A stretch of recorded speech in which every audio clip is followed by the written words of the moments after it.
Hi guys, today I'm going to be doing a tutorial on this look. I'm kind of going to be doing a series of tutorials that are inspired by ideas for going to a summer music festival. I personally go to the Vans Warped Tour, so my stuff tends to lean with a little bit more of a rock and roll edge, but there's also non-rock stuff at Warped Tour. There's some like hip-hop-y stuff. It's weird for me, but so this look is a kind of purple tone, like purple undertone, gray taupey smoky eye, and then I did kind of a berry cheek because it was just needed. I didn't want a coral again with this, and that's mostly what I have on hand right now. I could see most colors with your cheeks will work because the colors on your eyes are super neutral. And then for lips, I went with a nude lip, which I normally hate, but I'm kind of liking it today. So I hope you guys like this look. If you want to see how I did it, just keep watching. So I'm going to go ahead and get started with my eyes. Pardon my crazy eyebrows. My eyebrow shaper appears to have disappeared off the face of the planet. Kind of keep losing track of where the camera is. So I'm going to go ahead and start by priming my eyes. I'm going to be using today my Urban Decay primer potion. Any primer works. This is just the one I have in my little bin of stuff to use that I see first. I actually have a bunch of primers all in there so I can grab whichever one. So I'm just going to prime my eyes.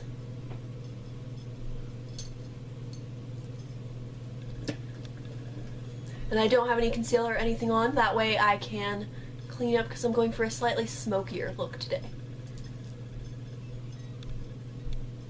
It's kind of a go-to look for me, but I think it would be great for a music festival because it's low maintenance.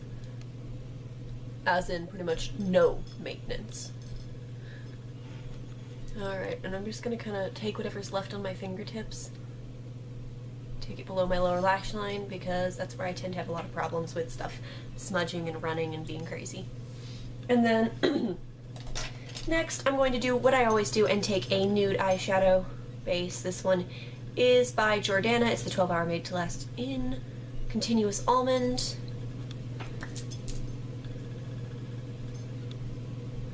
One of the things I'm going to do to kind of help with the crazy eyebrow situation is take that under my brow. Kind of disguise some of the new hairs that are growing in. And of course blend that out. And I wear this look pretty frequently to work and stuff, but it's also easy to amp it up with like a bolder lip, and honestly I work at a place they really don't have much of a dress code, so right? A little bit of primer didn't get worked in right there. There we go. So once I have my base worked in all over my eyes, I'm going to go in with a flat-ish shader brush. This one is from e.l.f. It's the one I use all the freaking time. It's actually slightly fluffier, which I tend to like. It needs to be washed. I really need to get my brushes washed, but I've been working a lot, so I haven't had time because it takes so much time to wash how many brushes I have because I don't do it very often. So I'm going to take this flat eyeshadow brush and this Urban Decay eyeshadow single in Desperation. As far as I know, this shadow is not in any of their palettes. So you have to buy it individually. I got a sample of it with an Urban Decay order one time and fell in love. But it is kind of a purpley, like a purple undertone gray taupe. The website lists it as matte. It is definitely not matte. It's got quite a bit of, like, I'd say I own a Velux Pearl from MAC. It's very similar to that. So I don't know why they're calling it matte. Anyway, I'm going to take that on my flat shader brush, tap off the excess, and that's going to go all over my lid, from inner to outer corner. And one thing I like to do to make sure I'm doing things right is I will grab a smaller mirror and kind of follow along in there.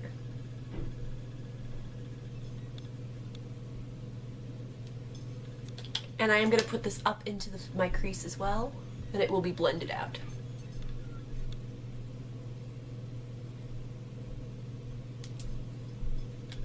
So this look is very kind of dark and smoky, which is honestly how I like my makeup. Just got a little mirror here. Because this shadow is so dark, I want to make sure I actually get it all the way in, or it'll be really obvious if it's not. Do the same on the other eye. And this look is pretty simple to accomplish, which is nice. And I'm only actually using 3 eyeshadows total for it.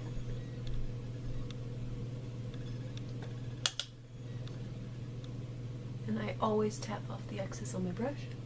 And because of the shape of this brush, I can very easily kind of work it into my crease. I don't own it. Oh, My camera just went unfocused. I don't own it, but I feel like the like Sigma E35, I think the fluffy blendy thing, with the pinched ferrule would work really well for something like this as well, for placing and blending the color into the crease. But I don't own any Sigma brushes yet. I hope to at some point. Alright, so it looks a little crazy now. I look a little crazy. Let's just... So next I'm going to take a kind of fluffy brush. This one's actually fairly small and starting to break on me. I need to tighten the ferrule down here. But this is just a crease brush, nothing's fancy. And I'm going to take MAC's Quarry eyeshadow, which is a purpley toned, fairly neutral color. Now, you might be able to see I have a bit of a dip in it because I use it pretty often. It's a great lid shade for me too. And this is a matte. And I'm going to take that and blend it over the edge of Desperation. We're going to take it all the way in and all the way out. And I kind of swirl it on the other edge. So we're using this to completely blend out Desperation. And again, repeat on both eyes. This will be uncooperative. Okay. So once you've got that all blended, I'm just going to take my favorite brush for highlighting under my brow bone, which is this one. It's from the same BH Cosmetics set as that crease brushes. It's kind of weird, flat, angled thing. I'm going to take Wet n Wild's Brule, any matte cream shade, and you could use a shimmery one if you wanted. There's just so much shimmer in that lid shade. I want to kind of balance it out with all matte otherwise. And I'm just going to take that under my brow bone. And because of the nature of this brush in particular, I'm able to take it down and blend it a little bit as well. Like blend into the Quarry and Desperation.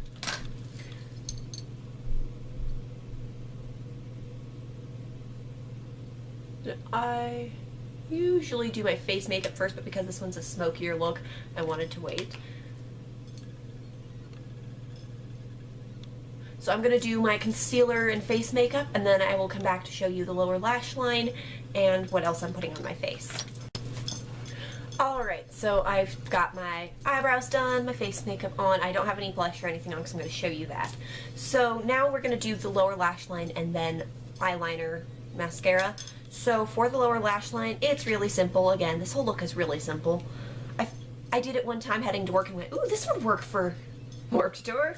So I'm just going to take a little angled brush and Desperation again. And I'm going to take a small mirror to do this because I don't want it to blend down here because I already have nasty under eye circles even with concealer. And so I'm going to take that angled brush and I'm just going to place that on the outer corner of my lower lash line. I'm going to make sure it connects up to the lid color. And always tapping off the excess.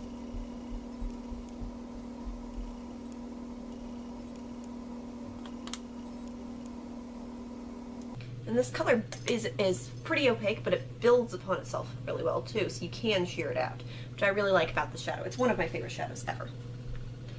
And then, taking that same brush and Quarry, I'm going to go over the last little bit.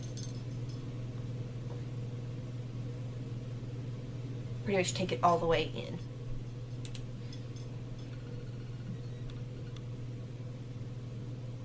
So it again kind of blends out Desperation, so take it over the first part of Desperation all the way into towards your inner corner. And I like to just take a finger and kind of run it along there to make sure everything's smooth and even. And then taking any small detailer brush, I'm using this one, I think it's supposed to be a lip brush, but I've never used it as when I use it to highlight my inner corner. And I'm going to take that brush and Brule again. And apply it to the inner corner. And I think I'm less zoomed in than I was, but my camera turned itself off while I was putting on my face makeup, and I lost my exact zoom distance. I apologize. So, I don't think that brush did enough, so I'm going to just use my finger. I like a fairly intense inner corner highlight. I think it looks good on me, so that's what I do. Alright, so next I'm going to do eyeliner for both my waterline and my tightline, I'm just going to use the NYX Slide On Glide On pencil in black, but and you might be able to tell. Oh, camera's over here. Like, viewfinder's on this side, camera's on this side. But I've used quite a bit of this pencil. I really like it. And I'm just going to. And I know you're not supposed to pull down, but I can't. I always jab myself in the eye if I don't.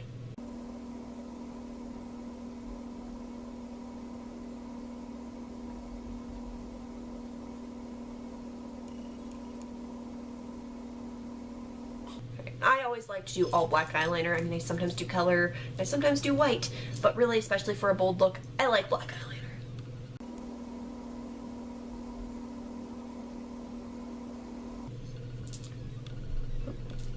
Whenever I tightline, it makes my eyelashes do weird things.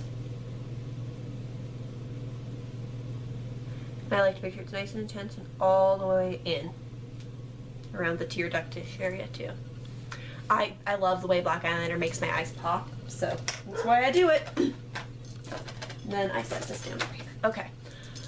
For my winged eyeliner, I'm going to use my Jessie's Girl liquid eyeliner, and I am going to be doing a wing because I don't feel quite myself without wings on winged eyeliner. I don't like how I look without it, so I always do it.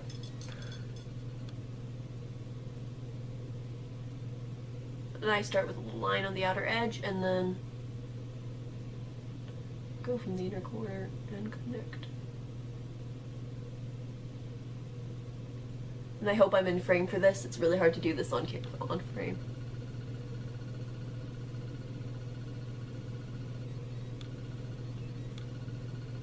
I always make sure I get it down into my lash line.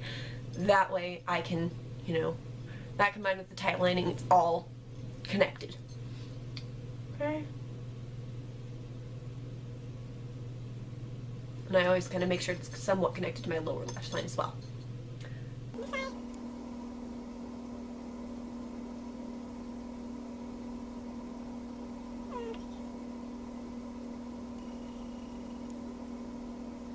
And I'm not going for anything particularly bold with my wing. You may be able to tell I got a little bit of smudge in there. I tried to do it too quickly. Oop, got that. So to clean that up, I'm just going to take a Q-tip, which also fell off my table. And this is why I keep them in this, because even if they fall, I can clean them up. So I'm going to take a Q-tip with a little bit of water on it.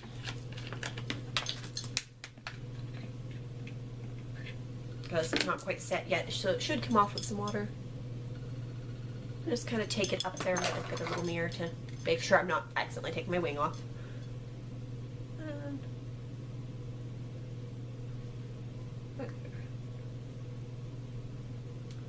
I always keep Q-tips nearby when I'm doing my makeup because I will always make at least one mistake, but usually they're fixable if with Q-tips, water, and makeup remover. And I don't usually use actual makeup remover either.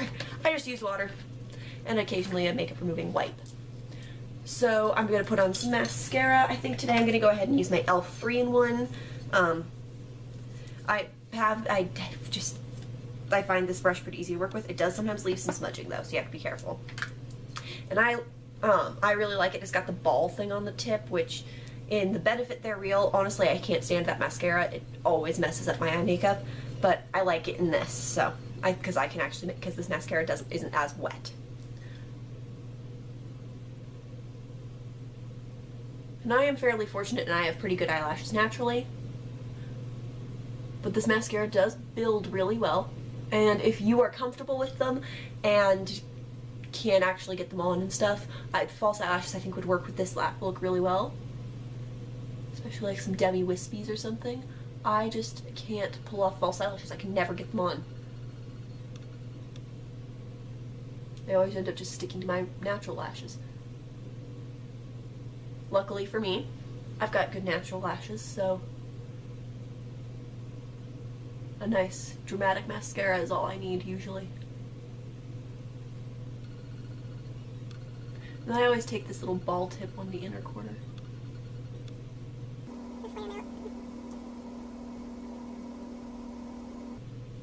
Gotta be careful though, it does take a second to dry, and if I open my eyes too wide, it will dot along my brow bone.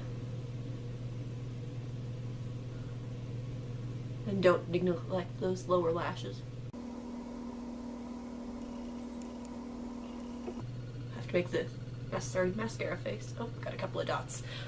So if you do get the couple of dots along your like your brow bone or under your lower lash line, I found the easiest way to deal with those is to actually just don't worry about them at first, just let them dry, and then you can clean it off with a dry Q-tip and it'll come right off without smearing everywhere and ruining your makeup.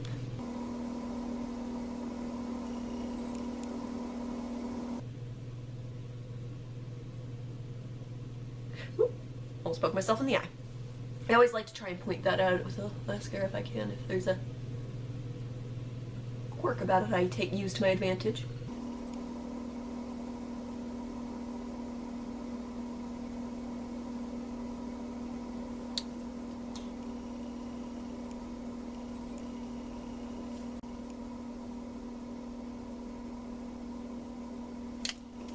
Alright, so there's the mascara. So that pretty much completes the eye look. So I'm going to zoom you back out and I will do my face, the rest of my face. Alright, so for the rest of my face, what I've already done is I put on my NYX HD concealer. I have the CoverGirl and Olay corrector underneath that. I set my under eyes with the e.l.f. high definition powder, which is what I always do, and then to powder the rest of my face I used the Rimmel Stay Matte because that's what I have right now. So I'm sorry if these are making noise. I wanted to wear some accessories, and my favorite rubber bracelets are all covered in sticky sunscreen right now. So for my cheeks, I'm going to start off with my NYX blush in Taupe to do a contour. I'm going to use this brush that's in that set from BH Cosmetics. It's the Pop Art set. It's I mentioned it in my contouring video I did, but I think it's like my top 3 contouring products. This brush is very small. It works really well also for getting on my nose, so that's part of why I like it. I always tap off the excess, and then I'm going to situate my mirror so I can see myself a little bit better, so I don't like put my contour in the wrong place. And I actually do my contour a little bit high, almost actually on the cheekbone rather than the hollow of my cheek. It's a thing I did because it made my cheekbones look higher. Started doing it when I was doing some costume makeup to make me look like Andy Biersack of Black Veil Brides, because he has such high cheekbones, and I really just like the look. So I place my contour a little higher than most people do. It's a personal choice. If you don't like that look, you can definitely do the hollows of your cheeks. It's just how I choose to contour. And then I take that brush, tap off, and I do gotta go buff around my hairline, the temples, back down, under my chin.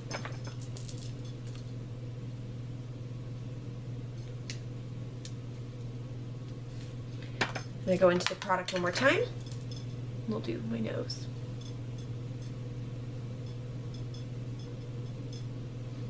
And my chin.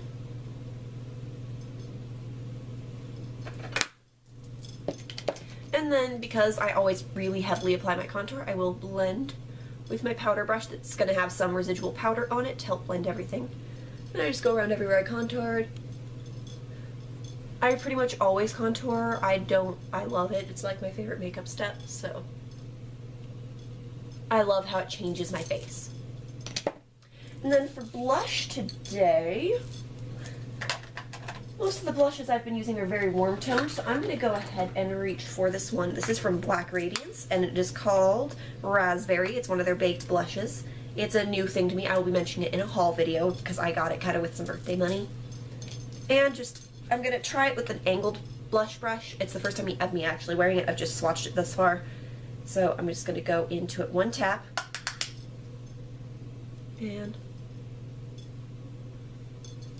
I'm going to like dot it on there and then blend over here. Alright, that's a little intense. Get down cheeky. So I'm just going to blend over it with my powder brush again.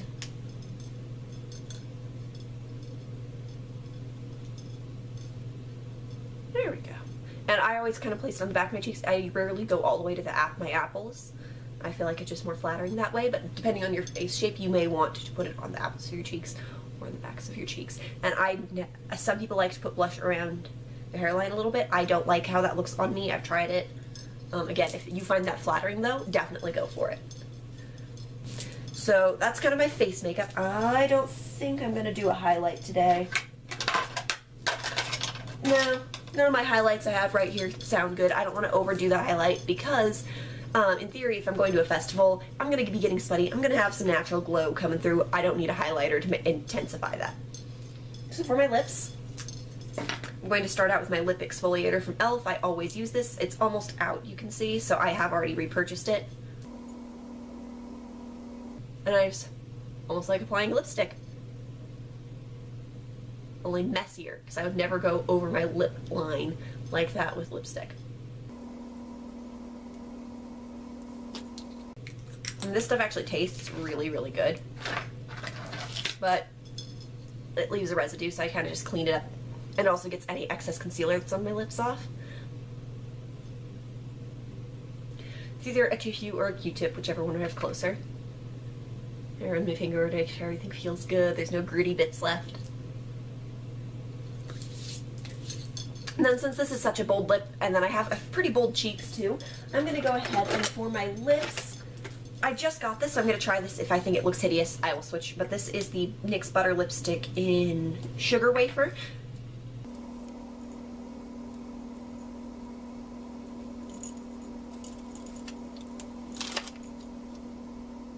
It kind of works. That's a little flat for me, so I'm going to go over it with my NYX Butter Gloss in Creme Brulee.